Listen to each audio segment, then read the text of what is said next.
Assalamualaikum warahmatullahi wabarakatuh. Alhamdulillahi rabbil alamin.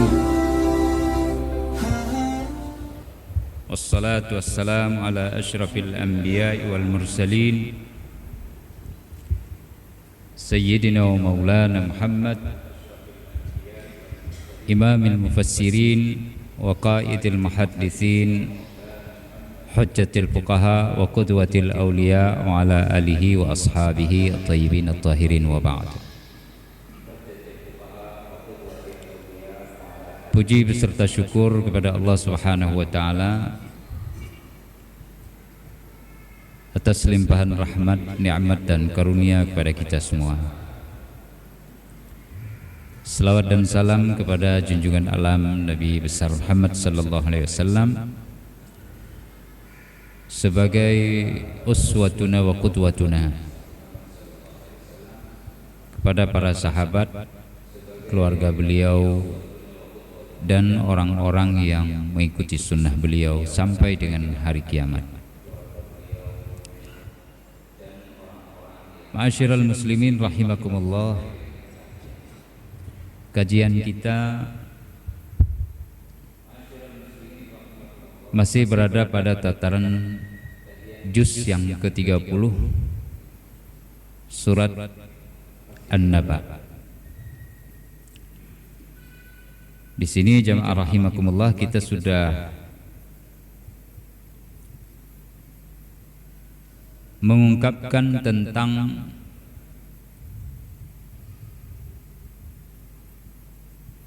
isi daripada surat An-Naba secara keseluruhan. Itu kita ulangi tentang ketauhidan, tentang kerasulan atau kenabian, dan tentang kebangkitan dan hari pembalasan. Ini tiga hal yang paling utama yang hendak disampaikan oleh Allah kepada kita di dalam surah An-Naba ini. Kemudian kita sudah membahas pada malam yang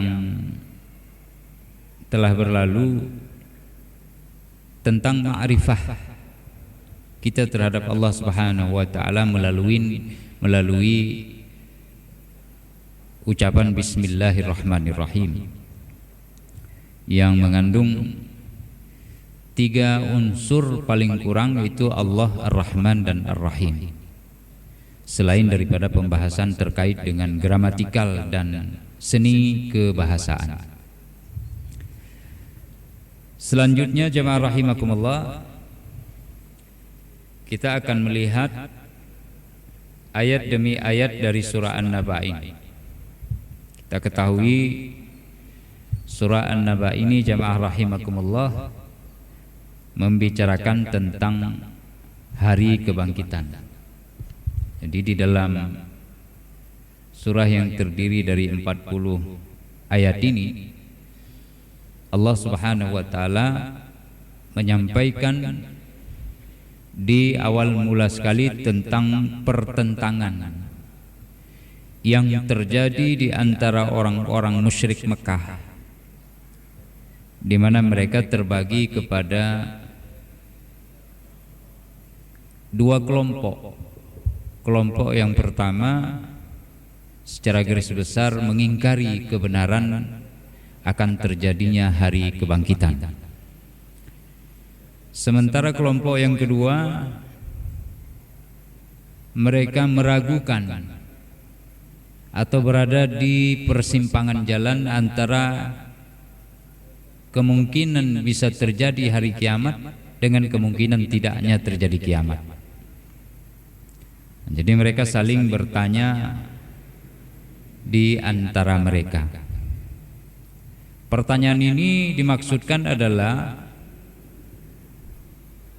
pertama sekali untuk memberikan pelecehan dan ejekan serta pengingkaran kepada Nabi Muhammad sallallahu alaihi wasallam yang mengingatkan akan mereka tentang hari kiamat dan kebangkitan ini.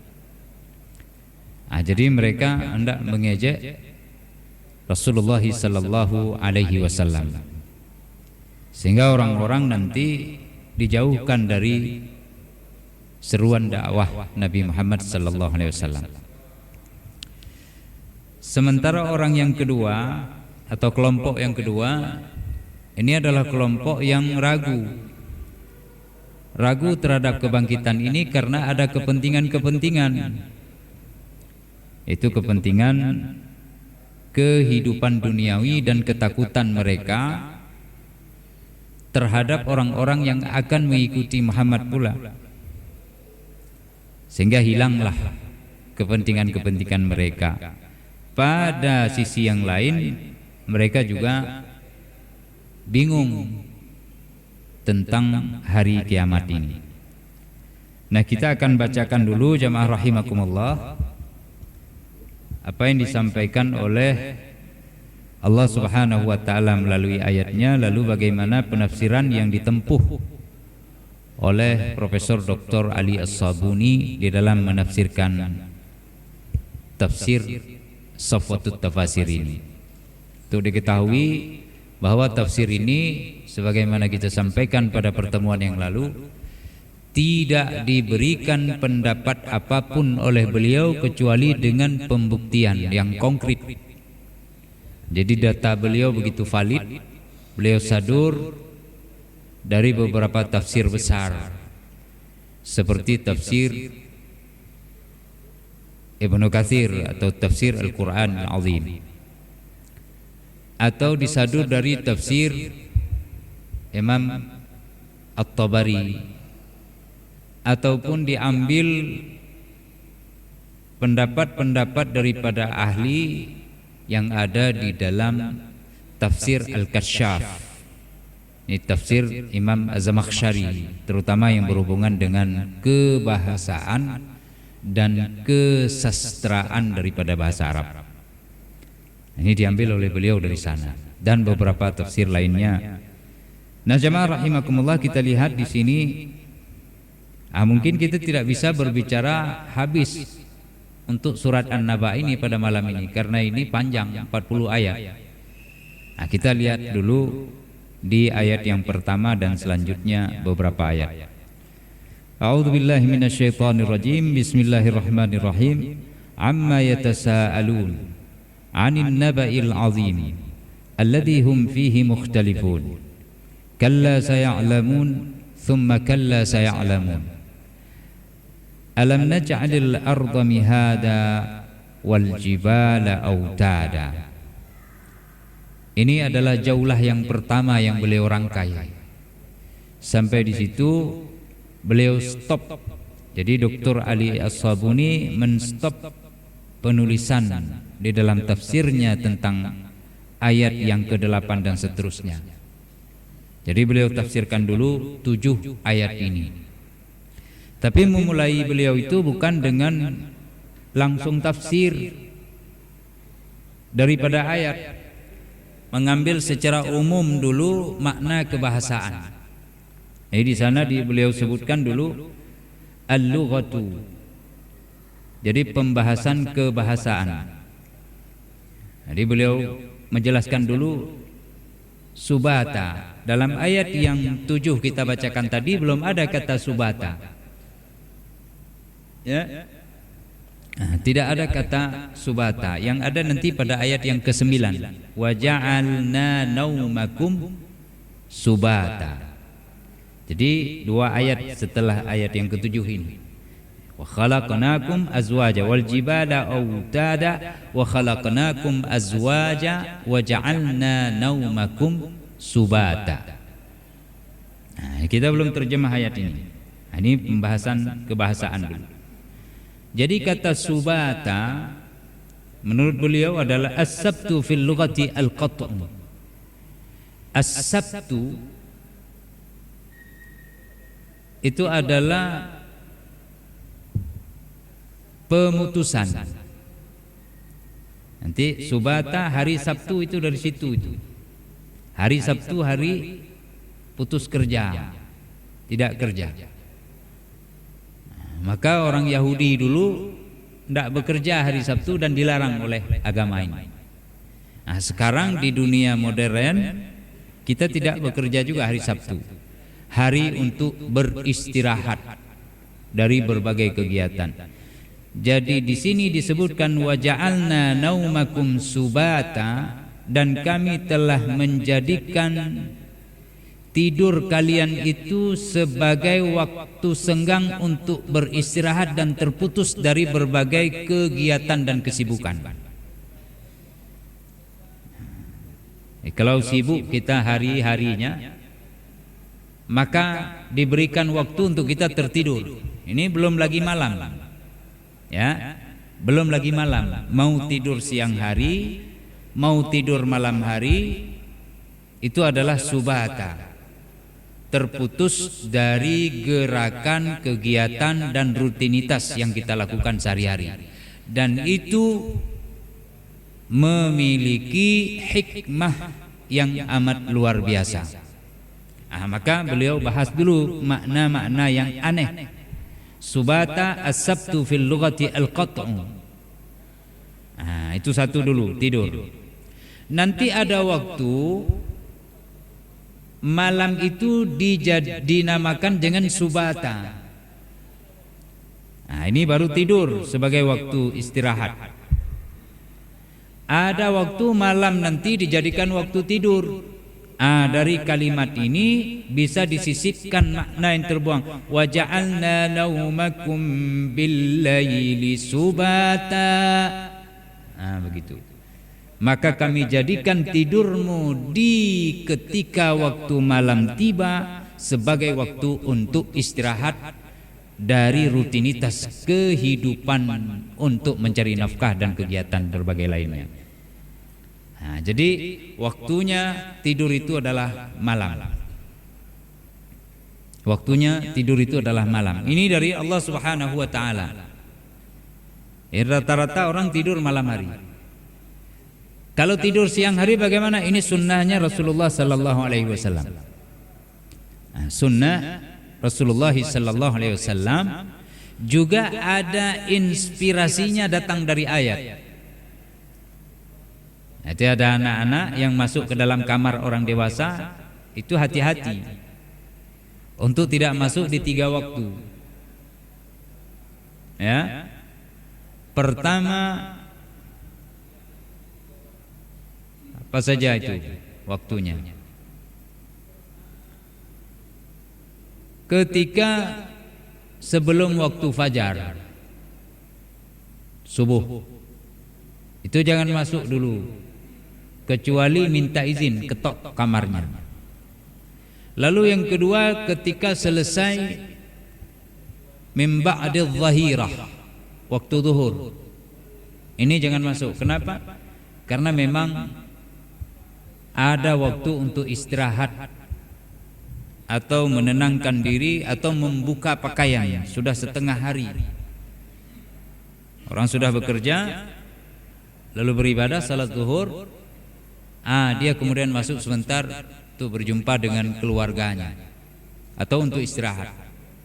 Karena waktu itu waktu yang sangat melelahkan, antara setelah zuhur sampai dengan jam 3 misalnya. Atau setelah waktu salat isya. Ya. Waktu setelah salat isya di mana kita tidur. Ini juga orang mau rehat-rehat, mau enak-enak, tidak lagi tertutup bajunya, sudah berada di dalam kamar, sudah bebas dia. Ini diminta untuk tidak masuk kecuali minta izin. Orang-orang yang belum balik. Kalau orang yang belum balik saja minta izin, orang yang balik lebih lagi jangan nerobos terus. Ini dia. Di sana ada min ba'dil zahira wa hina tada'una thiyabakum min ba'dil zahira. Ketika kalian membuka pakaian kalian setelah waktu zuhur. Ini kata ulama boleh jadi istirahat. Maka istirahat siang itu adalah bisa bermakna sebelum zuhur sebagaimana Nabi praktekkan. Ada juga Nabi mempraktekkannya setelah zuhur. Jadi sehingga orang bilang sekarang waktu qailulah itu yang Nabi lakukan sebelum zuhur. Betul. setelah zuhur ada juga. Jadi dibagi waktu-waktu itu dengan sebutannya tersendiri.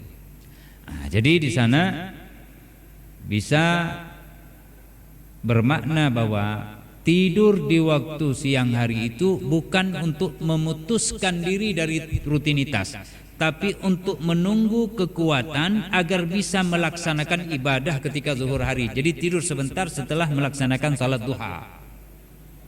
Atau rutinitas yang terus duhanya sudah agak terlambat, kita mulai jam 11, lalu masuk ke waktu zuhur sambilan menunggu tidak tidur lagi.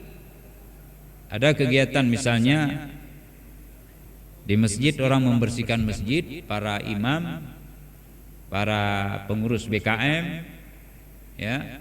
Ini kegiatannya rutin. Lalu kapan dia tidur? Maka dia ambil sisi daripada sunnah Rasulullah, tidur setelah zuhur sebentar. Ini seperti itu. Jadi subata di sini adalah di waktu malam hari. Meskipun yang disebutkan wa ja'alna naumakum subata, kami jadikan tidur kalian adalah sebagai waktu untuk berhenti dari rutinitas. Jadi memberikan ketenangan sehingga nantinya segala beban yang kita bawa di dalam keseharian kita itu hilang dan tubuh kita, fisik kita menjadi bugar, segar dan sehat kembali. Jadi makna kedua demikian. Wa ja'alna naumakum bil laili subata. Makna yang pertama jangan dibuang. Bukan berarti ketika disebut malam lalu kemudian bukan tidurnya yang menjadikan kamu menjadi terputus. Tidak bisa seperti itu. Sehingga malam tidak kita gunakan untuk tidur meskipun sebentar waktunya. Kita bilang tidurnya malam saja sudah cukup. Karena dibilang naumakum bil laili subata, berarti malam itu memang menjadi istirahat. Begadanglah kita, ini tidak sehat. Jadi dua makna ini ada dari kata subata. Kata beliau, sumiyal lailu subata li'annahu yaqta'ul 'amal wal harakata. Seperti tadi, dinamakan malam itu sebagai pemutusan. Pemutusan yang kita maksud tadi apa? Pemutusan rutinitas. Karena beliau beralasan li'annahu yaqta'ul 'amala wal harakah.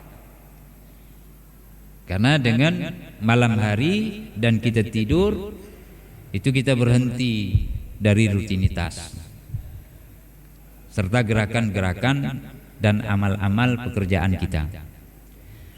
Kemudian beliau lanjutkan dengan kata wahaja. Ya, ini dalam ayat yang ke-13 nanti. Tidak ada 7 ayat di belakangnya.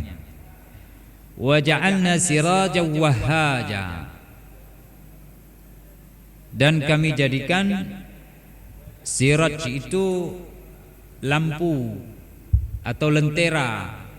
Tapi yang dimaksud di sini adalah matahari. Wahaja. Apa makna wahaja? Al-wahaju al-mutawaqqidul mutala'li'u min qawlihim wahajatin naru idza adha'at. Yang dimaksud dengan wahaja itu dari kata al-wahaj, ya, masdarnya itu adalah al-mutawaqqid al-mutala'li. Sesuatu yang atau mutawaqqat yang terbakar, dia mengeluarkan sinar cahaya yang begitu terang. Dari mana diambilnya? Dari perkataan orang Arab, wahajatin naru idza adha'at. Api itu menjadi terbakar apabila sudah dia mengeluarkan cahayanya.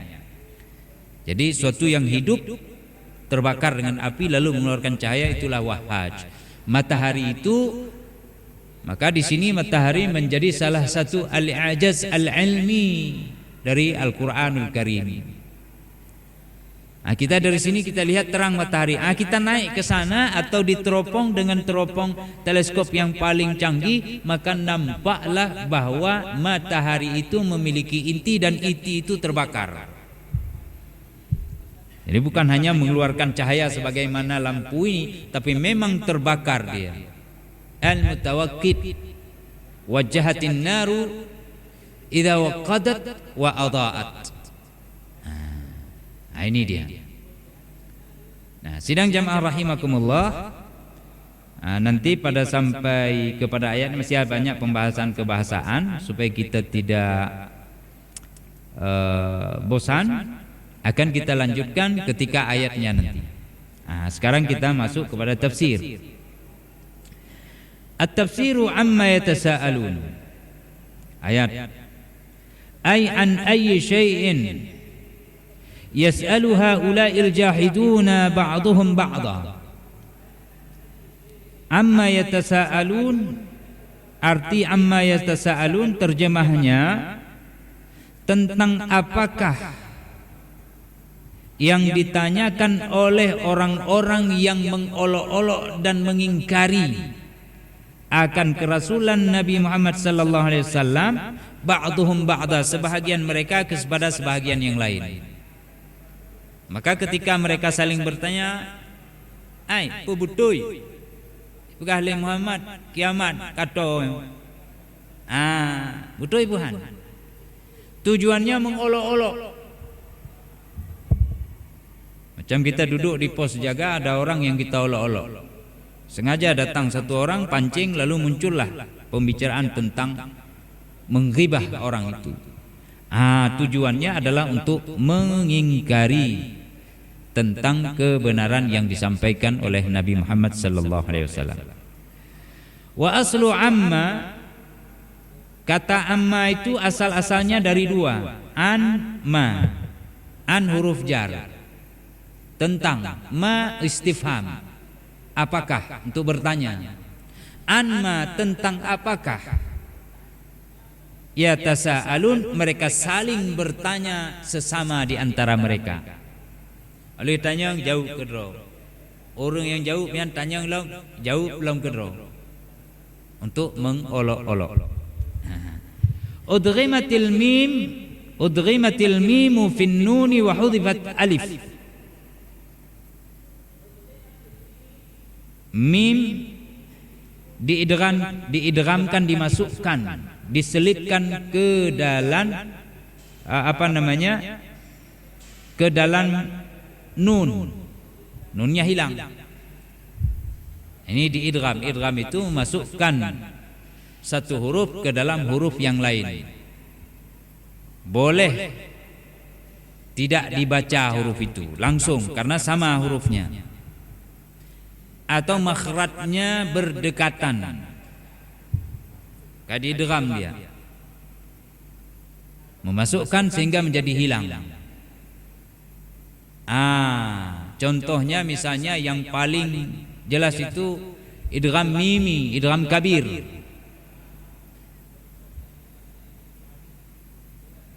Ar-Rahmanir Rahim, surat Al-Baqarah.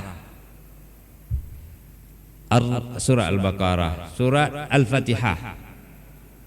Alhamdulillahi Rabbil Alamin, Ar-Rahmanir Rahim, ujung mim. Lalu ayat yang ketiga atau ayat yang keempat, kalau bismillah dihitung pada satu ayat, Maliki Yaumiddin, mim lagi. Jadi bertemulah Ar-Rahim, dua mim. Alhamdulillahi Rabbil Alamin, Ar-Rahmanir Rahim, Maliki Yaumiddin. Ini ditafsil tapi wasal. Tafsil qiraatan wa waslan. Ya. Tafsir nutqan wa waslan qiraatan. Disambung bacaannya tanpa ada waqaf, tetapi kemudian ucapannya, nutqannya disebut secara terperinci, masing-masing mim disebut. Ar-Rahmanir Rahim, mima, dua-dua mimnya. Kalau diidgham, masukkan mim yang kedua ke dalam mim yang pertama, sehingga satu saja disebut. Dibunyikan dengung supaya orang jangan silap nanti waktu menulis imlaan. Ketika didengar enggak ada mim, langsung Ar-Rahmanir Rahim, Ar-Rahmanir Rahima, hima langsung enggak. Tapi secara pendengaran akan didengungkan sehingga nanti ketika orang mengimlaknya tahu dia ada dua mim di sana. Ini mesti zuk yang bermain. Zuknya orang Arab. Kita ini coba-coba jadi orang Arab. Nah, ya. Meskipun nanti bisa saja ajam itu afsahu lisanan minal Arab. Nah, seperti Salman Al-Farisi, Miqdad itu menjadi orang yang lebih fasih dalam berbahasa dibandingkan dengan orang Arab sendiri. Padahal mereka orang Parsi. Si bawah itu ahli bahasa orang Parsi itu. Nah, bisa siapa yang berusaha. Menjada wajada.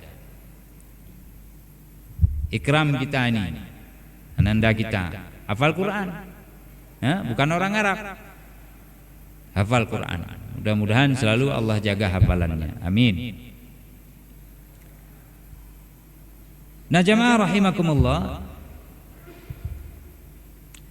membaca Ar-Rahmanir Rahim, Maliki Yaumiddin, Him, Maliki Yaumiddin. Mimnya ada, tapi diidgham satu, enggak sebut dua-dua. Ma salakakum, ma salakakum, kakum, kaf dua-dua. Ma salakakum fi saqar, wasal qiraatan, tetapi ditafrik secara nutqan. Ma salakakum fi saqar, dinyatakan. Ketika diidgham atau bisa dibaca idgham dengan memasukkan kaf yang satu ke dalam kaf yang lain. Ma salakkum fi saqar, mesyaddulah dia, ditasydidkan yang satu, tapi bukan tasydid di sana, idgham, seakan-akan adanya tasydid di sana. Ma salakkum, maka baik takun subhanallah orang ikut. Ustaz imam kita Ustaz Zulkarnain baca nanti Ar-Rahmanir Rahim, Maliki Yaumiddin, Maliki Yaumiddin, sebut subhanallah di belakang. Bengeh. Nah, bengeh. Kemarin kejadian 2 kali di masjid saya, Pak Imam. Pertama, Ustadz adik saya Ustadz Khalid, beliau jadi imam. Ada kecoak masuk ke dalam sarung beliau. Dicepah-cepah tidak bisa, dia makin masuk ke dalam. Dah jumpa temannya dalam, tidak tahulah. Penghabisan beliau loncat-loncat. Hai damang keralu kengli, rusaklah salatnya. Di belakang imam yang berdiri tidak paham sama sekali tentang salat, hanya ikut-ikutan taklid, buta habis, buta habis. Maka orang lain tidak tahu maju, karena jauh di sana yang mengerti tentang salat 2-3 orang. Majulah yang ini. Yang di belakang apa cerita? Langsung dia bubar. Mereka ada engkah kayak kue awo. Langsung ditinggal brak-bruk. Assalamualaikum, hai ho urung dum, pandai urung dengan teman yang kabeh kada. Ini kejadian. Sehingga nanti beberapa tokoh masyarakat yang reman-reman atau mantan reman yang sudah taubat, seperti dalam sinetron tu, maka ku pegang banyak kabut ke imam, mana mu pucat. Nah, begitu sepanjang jalan dia merepet. Hati-hati juga.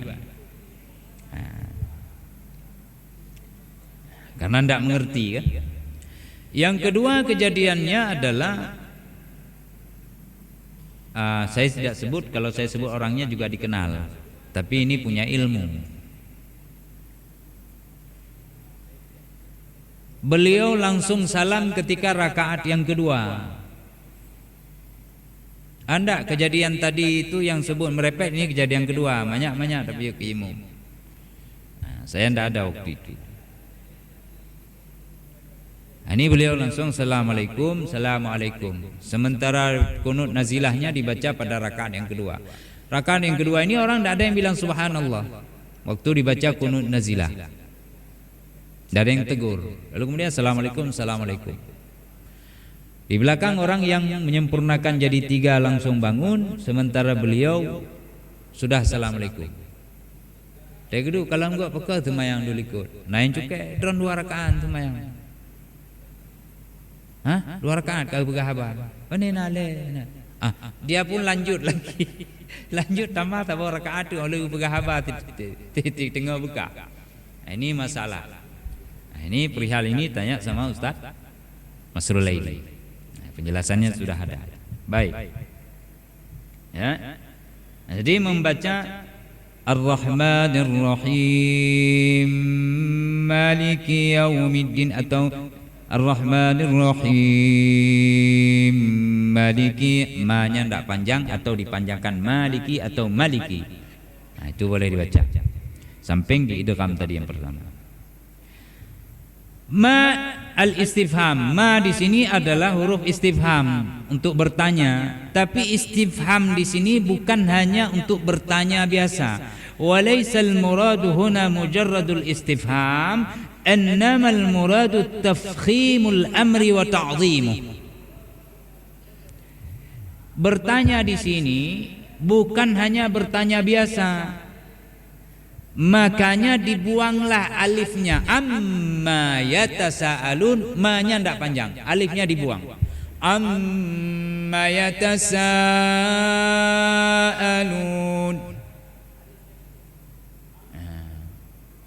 Ya kan? Apa katanya? Benar. Menyatanya Putatanya nyahana rayu masalah. Tapi apa katanya? Tak persingkat kepada tanya. Menanlah kata. Apa katanya? Ini pendekatan pemahaman. Begitulah. Di samping memang secara bahasa ketika diidgham maka dibuanglah alifnya. Hingga makna di sana muncullah makna untuk tafkhimil amri wa ta'dhimi. Waqad kana al-musyrikuuna yatasaaluna 'anil ba'thi fima bainahum ويخوضون فيه إنكارا واستهزاء فجاء اللفظ بصيغة الاستفهام للتفخيم والتهويل وتعجيب السامعين من أمر المشركين ثم ذكر تعالى ذلك الأمر الخطير فقال عن النبأ العظيم.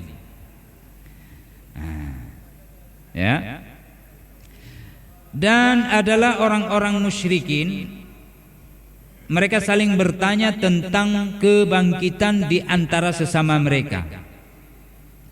Lalu mereka mencoba yakhudun, mendalami masalah ini sehingga di antara mereka itu menjadi tersebarlah saling bertanya. Ya.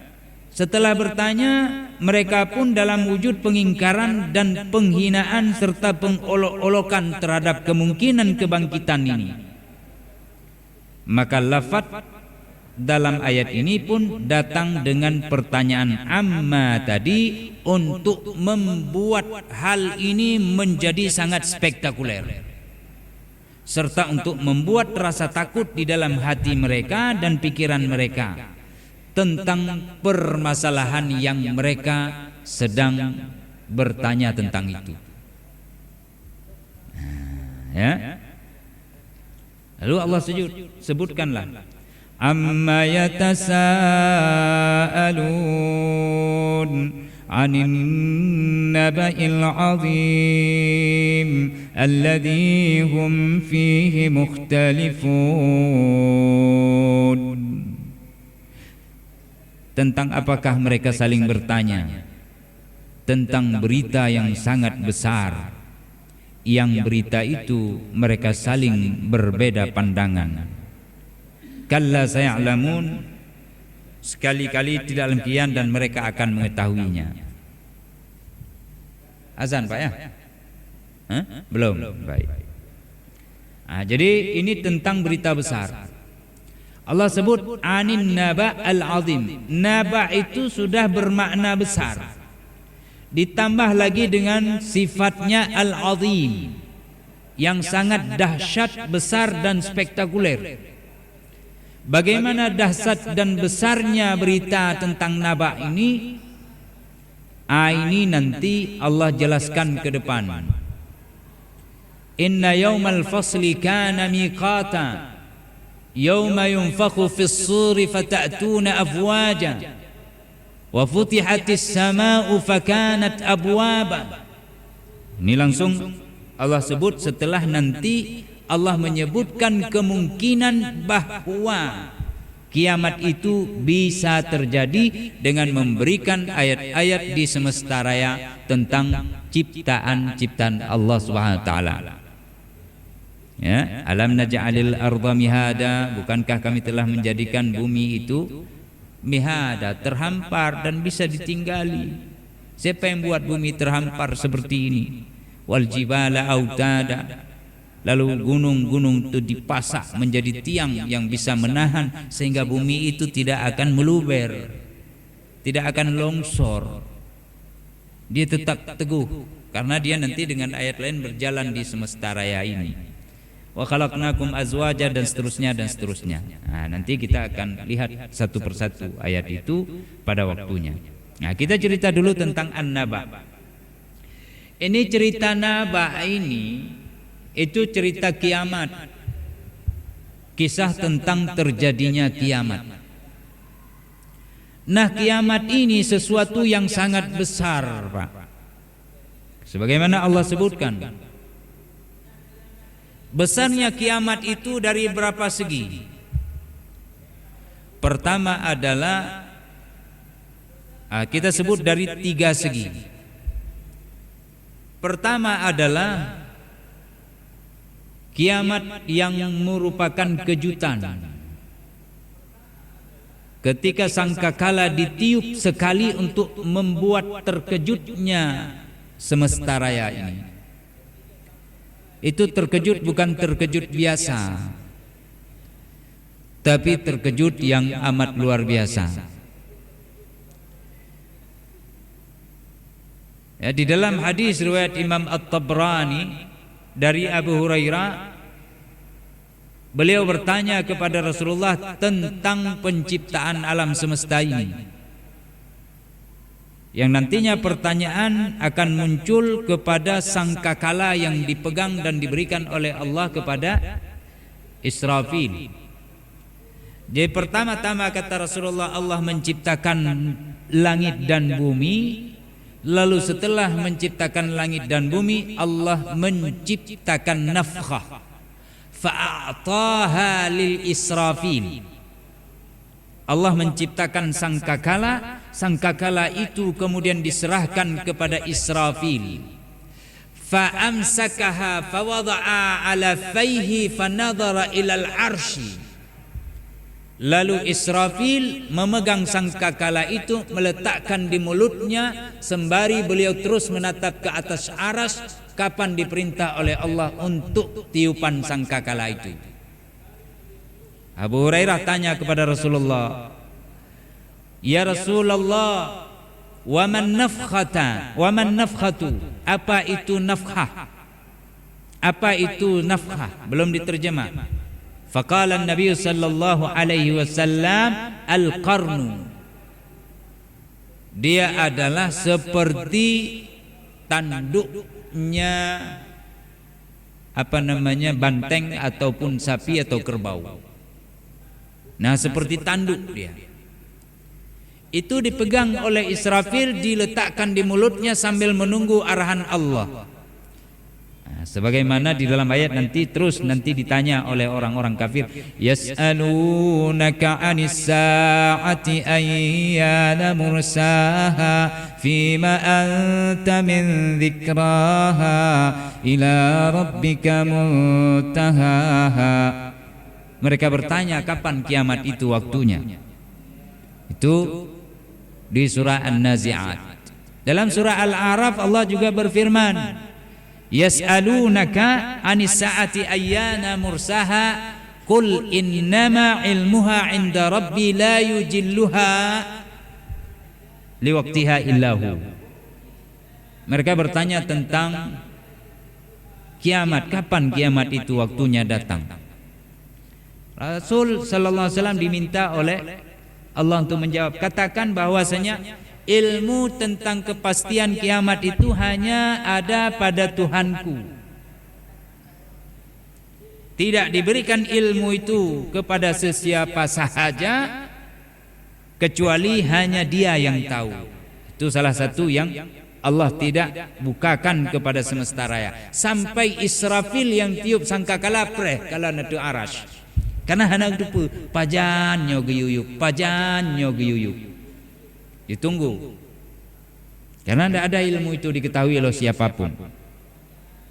Memang tertulis di dalam Lauh Mahfuz, tapi penjaga Lauh Mahfuz itu sendiri dari malaikat tidak tahu. Tertulis di sana tapi mereka belum dipertampakkan.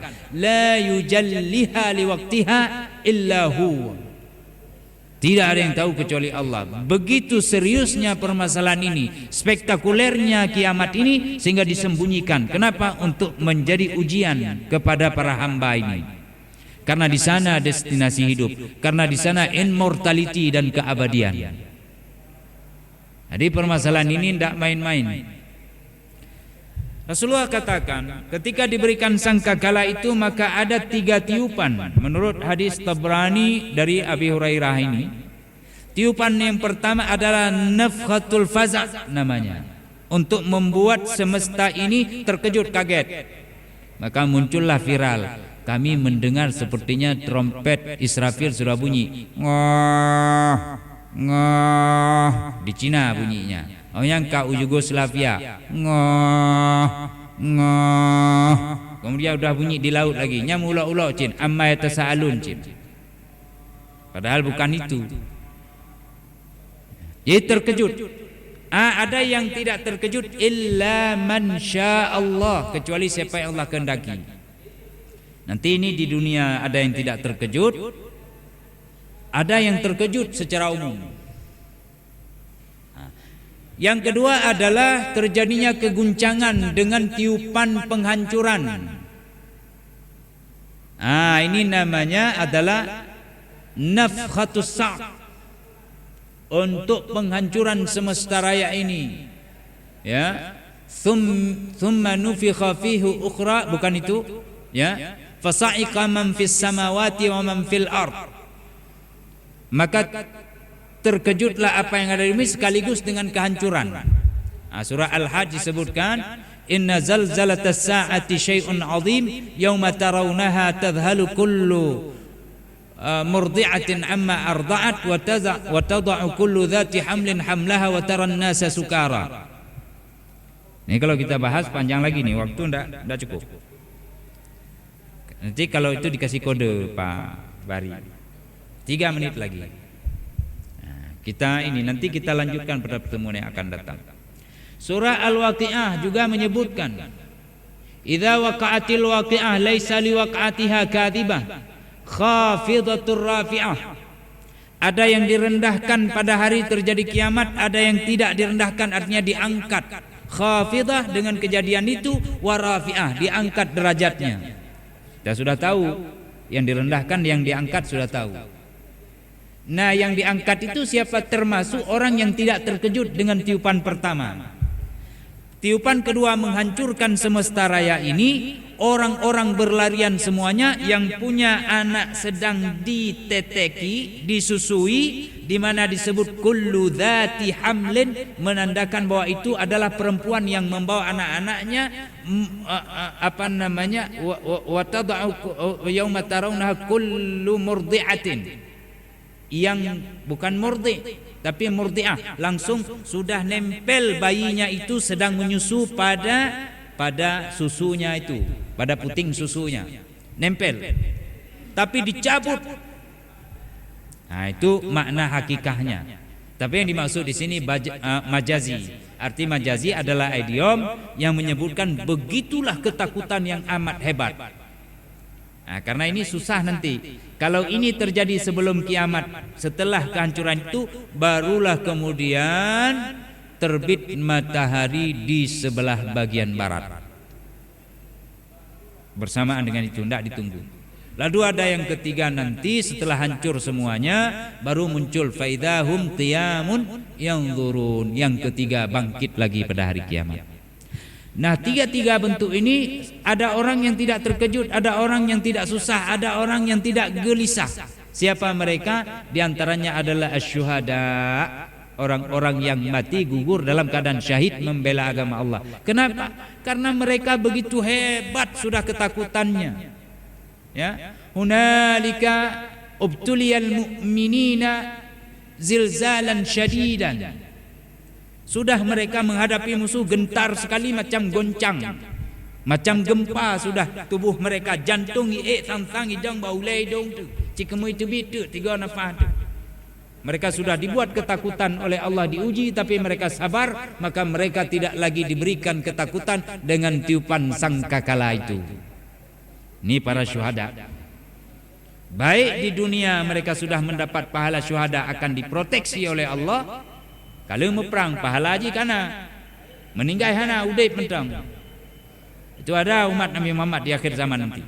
Atau setelah gemuk perang gonyan syahid, urang kiamat waktu dibangkitkan Tuhan terkejut. Yang lain terkejut, malaikat pegang kepalanya, ya Allah sudah terjadi rupanya. Mereka takut. Fafazi'a man fis samawati wa man fil ardi illa man sya'allah. Begitu dahsyatnya kiamat. Maka oleh sebab itu memulai surat Al-Hajj dengan ittaqu rabbakum inna zalzalatas sa'ah. Takwalah kalian kepada Tuhan kalian, karena sesungguhnya goncangan kiamat itu amat dahsyat. Yang menarik, Pak,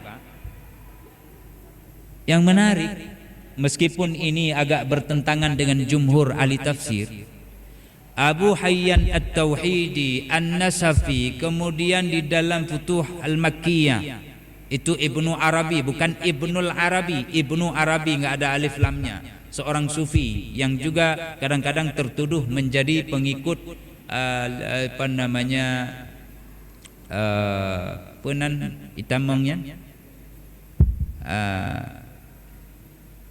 seperti Al-Hallaj juga, Wahdatul Wujud, ya, pengikut Wahdatul Wujud. Tapi nanti kita baca Futuhat ini ada analisa tersendiri. Futuhat Al-Makkiyah itu kitab tasawuf. Muqaddimah yang ditulis hana mubacut Wahdatul Wujud, pakan ba'akhina Wahdatul Wujud, lalu lungki-lungki lain. Sementara bab muqaddimah sebagai bahan bacaan tentang orientasi kitab yang beliau tulis secara umum, tidak ada yang melenceng. Berarti apa? Boleh jadi kitab ini diselewengkan oleh para penipu kemudian hari. Tulis-tulis lain lewatnya pertama-pertama. Maka Ibnu Al-Arabi itu adalah seorang sufi yang besar. Beliau katakan apa? An-Nasafi, beliau Abu Hayyan At-Tauhidi di dalam Bahrul Muhit, beliau katakan itu kejadian ketakutan kiamat itu biasa saja. Memang dia luar biasa, tapi biasa. Kenapa biasa? Dibandingkan dengan azab Allah. Jadi kalau kiamat terjadi sangkakala ditiup hancur berantuk, ya, wadukkatil ardu, gimana saya ikram, dakka wahidah, fayawma idin, bukan, dukkatil ardu dakkata wahidah, ya, fayawma idin waqa'til wal jibala, ya. Di al-ardu wal jibal dukkata wahidah, dihantuk sekali hantuk, fayauma idzi waqa'atil waqi'ah. Terjadilah. Ini surah Al-Haqqah, ya. Al-Haqqah mal haqqah wa ma adraka mal haqqah. Kadzabat 'adun wa thamud bil qaryah fa amma thamud fa uhliku bit taghiyah wa amma 'ad fa uhliku bi rihin sarsarin 'atiyah sakhara 'alaihim sab'a layali wa sab'ati ayyamin thamaniyata ayyamin husuman tanzi'un nasa ka'annahum a'jazu nakhlin khawiyah fa hal tara lahum min baqiyah. Wajah Fir'aun wal mu'tafikat bil khatiyah dan seterusnya nanti baru, ya, fa yauma idin dukkatil ardu wal jibalu dukkatan wahidah, ya. Fa yauma idin waqa'atil waqi'ah. Ini terjadi kiamat. Ini hancur-hancur sampai orang yang sedang hamil meninggalkan bayangannya begitu berat. orang terlihat sebagaimana orang mabuk tapi mabuknya bukan itu, nah dipakailah oleh Allah walakinna adzaballahi syadid. Kata Abu Hayyan An-Nasafi dan Ibnu Al-Arabi, lakin itu dil istidrak, tapi istidraknya semua untuk keadaan di belakang. Kalau jumhur ulama tafsir mengatakan istidrak kata lakin itu hanya berlaku pada wataran nasa sukara wa ma hum bisukara walakin nan mentang. Jadi istidraknya itu untuk melawan kata sebelumnya itu hanya ya wa ma hum bisukara walakin. Lagi orang kun Ustaz Khalis adalah beliau singa. Mungkin kau yang singa? Kon. Maksudnya adalah beliau itu adalah orang yang sangat bagus sifatnya, pemberani wataknya. Tak kalan kon singa. Jadi penggambarannya situ maksud beliau adalah di sini bukan terjadi hakikat bahwa kalau terlihat orang mabuk, bahwa terlihat orang-orang yang jatuh semua kandungannya, bayi dicampakkan, manusia kelimpungan, itu hal yang biasa meskipun luar biasa bila dibandingkan dengan azab Allah nanti di hari kiamat. Ini bahaya. Maka oleh karena itu apa yang kita derita di dunia ini tidak ada arti dibanding akhirat, itu ingat. Maka Allah hendak berikan pemahaman tentang akhirat itu sesuatu yang luar biasa. Kalian akan tahu nanti. Kalla saya'lamun. Ditaukid lagi, ditegaskan. Tsumma kalla saya'lamun. InsyaAllah kita akan lanjutkan pada pertemuan yang akan datang. Masih berupaya kita untuk mendekati pemahaman bagaimana kiamat itu begitu dahsyat, sehingga kita benar-benar nanti berada pada sisi ketakwaan kepada Allah. Tipuro metaboh langkah rasaji tidak ingin kita bertentangan dengan Allah Subhanahu wa taala. Caranya nanti akan kita sampaikan pada pertemuan yang akan datang. Billahi taufik. Subhanakallahumma bihamdika asyhadu an la ilaha illa anta astaghfiruka wa atubu ilaik. Wassalamualaikum warahmatullahi wabarakatuh.